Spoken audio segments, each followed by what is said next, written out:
22 अप्रैल को जम्मू कश्मीर के पहलगाम में हुए हमले की जांच एनआईए ने तेज कर दी है और एजेंसी के डीजी खुद कश्मीर में अभी भी मौजूद हैं, जिन्होंने बैसरन घाटी का दौरा भी किया। एनआईए की तकनीकी जांच में यह साफ हो चुका है कि 3 आतंकी अल्ट्रा स्ट्रेट कम्युनिकेशन नाम की एक विशेष संचार प्रणाली का इस्तेमाल कर रहे थे। मीडिया रिपोर्ट्स के मुताबिक एनआईए की जांच में पता चला है कि 3 पाकिस्तानी आतंकी ने इस हमले को अंजाम दिया है। 15 अप्रैल को ही पाकिस्तानी आतंकी यहां पहुंच गए थे और 7 दिनों तक उन्होंने अलग अलग जगहों की रेकी की थी, लेकिन आखिरकार बैसरन घाटी में ही तबाही मचाने का फैसला किया गया। एनआईए जांच में यह बात सामने आई है कि आतंकियों को स्थानीय ओवरग्राउंड वर्कर से भी मदद मिली हो सकती है, जिसने हमले के बाद भागने का उन्हें रास्ता बताया था। मीडिया रिपोर्ट्स के मुताबिक इसी सिलसिले में एनआईए ने 20 से अधिक ओवरग्राउंड वर्कर्स की पहचान की है, जिनसे पूछताछ की जा रही है। अब तक की जांच में जो तथ्य सामने आए हैं, उससे यह पता चलता है कि यह हमला बेहद सुनियोजित था और इसके लिए आतंकियों ने तकनीक का भी खूब इस्तेमाल किया। रिपोर्ट्स के मुताबिक पहलगाम क्षेत्र में एनआईए ने जांच में 2 संदिग्ध सिग्नल भी ट्रेस किए हैं। माना जा रहा है कि इन्हीं के जरिए आतंकी आपस में संवाद कर रहे थे। जांच में शामिल अधिकारियों के अनुसार लश्कर समूह के सदस्य 15 अप्रैल को पहलगाम पहुंचे थे। उन्होंने बैसरन, बेताब घाटी और एक लोकल अम्यूजमेंट पार्क समेत 3 जगहों पर रेकी की थी, लेकिन आखिर में उन्होंने बैसरन घाटी को ही निशाना बनाया क्योंकि यहाँ सुरक्षा कम थी। मीडिया रिपोर्ट्स के मुताबिक पकड़े गए ओवरग्राउंड वर्कर्स से जांच अधिकारियों को जो जानकारी मिली है, उसके अनुसार आतंकियों ने हमला करने से पहले कम से कम 2 दिन बैसरन घाटी में बिताए थे। 22 अप्रैल को दोपहर करीब 1:30 बजे यह हमला हुआ था। ज्यादा जानकारी दे रहे हैं हमारे संवाददाता अनुज मिश्रा। आम आदमी का चलना काफ़ी मुश्किल होता है। घोड़े से लोग जो हैं बैसरन घाटी की तरफ जाते हैं। ऐसे में एस्केप करने के लिए उन्हें निश्चित तौर पर ये जगह सबसे ज़्यादा सुरक्षित लगी। ऐसे इलाके इन्हें सबसे ज़्यादा सुरक्षित लगे ताकि वारदात को अंजाम देकर वो आसानी से फरार हो सके। और यही वजह थी कि 2 दिन पहले वो बैसरन घाटी पहुंचते हैं। उसके बाद सबसे पहले रैकी करते हैं और रैकी करने के बाद वो एस्केप पॉइंट ढूंढते हैं।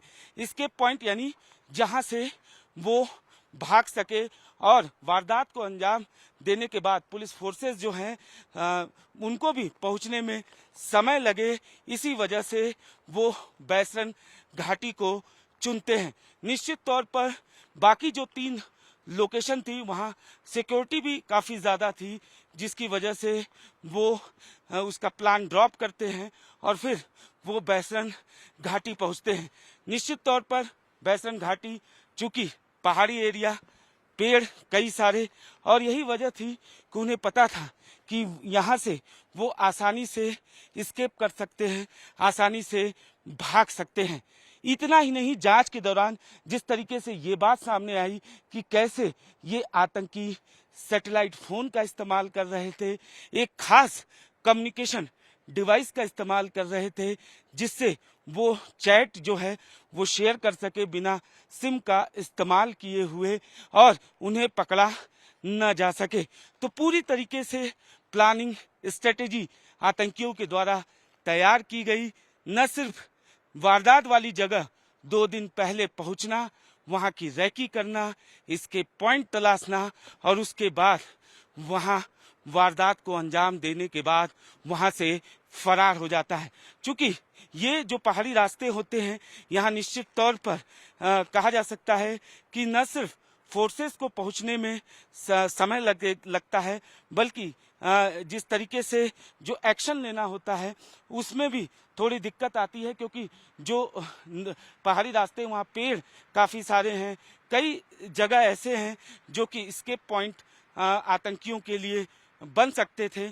इसी वजह से उन्होंने ऐसी जगह को चुना जो कि अम्यूजमेंट पार्क से करीब 5 किलोमीटर की दूरी पर था।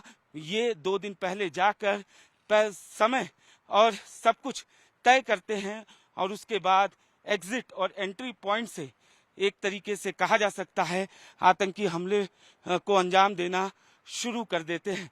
फिलहाल एनआईए पूरे मामले की जांच कर रही है, लेकिन जिस तरीके से आतंकियों ने साजिश रची, जिस तरीके से उन्होंने प्लानिंग अपनी तैयार की, और इस पूरी साजिश में पाकिस्तानी आतंकियों की इस पूरी साजिश में जो ओवरग्राउंड वर्कर थे उनका बेहद अहम रोल था।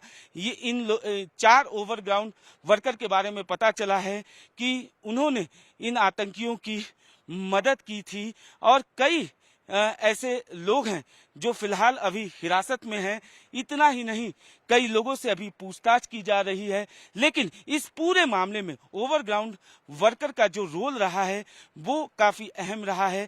जिस तरीके से आतंकी मूसा ने यहाँ पर कश्मीर की बात की जाए तो कश्मीर में वो घुसपैठ के जरिए यहाँ पहुँचता है, एक ओवरग्राउंड वर्कर का अपना पूरा नेक्सस तैयार करता है, और उसके बाद पहलगाम के बैसरन घाटी में आतंकी हमले को अंजाम देता है। बहरहाल एनआईए पूरे मामले की तफ्तीश कर रही है, और निश्चित तौर पर लेकिन जो सबूत मिल रहे हैं वो बेहद चौंकाने वाले सबूत मिल रहे हैं कि कैसे आतंकियों ने इस साजिश को अंजाम दिया, कैसे सीमा पार से उन्हें लगातार निर्देश मिल रहे थे, कैसे ये आतंकवादी जो है वो ओवरग्राउंड वर्कर की एक तरीके से चेन तैयार करते हैं और उनकी मदद से इस आतंकी वारदात को अंजाम देते हैं। वहीं एनआईए के डीजी आज उन अधिकारियों के साथ रिव्यू मीटिंग कर रहे हैं जो पहलगाम हमले की जांच से जुड़े हुए हैं। एनआईए डीजी 1 मई को पहलगाम के बैसरन घाटी में 3 घंटे तक मौजूद थे। डीजी ने खुद बैसरन घाटी पहुंचकर जांच पड़ताल की थी।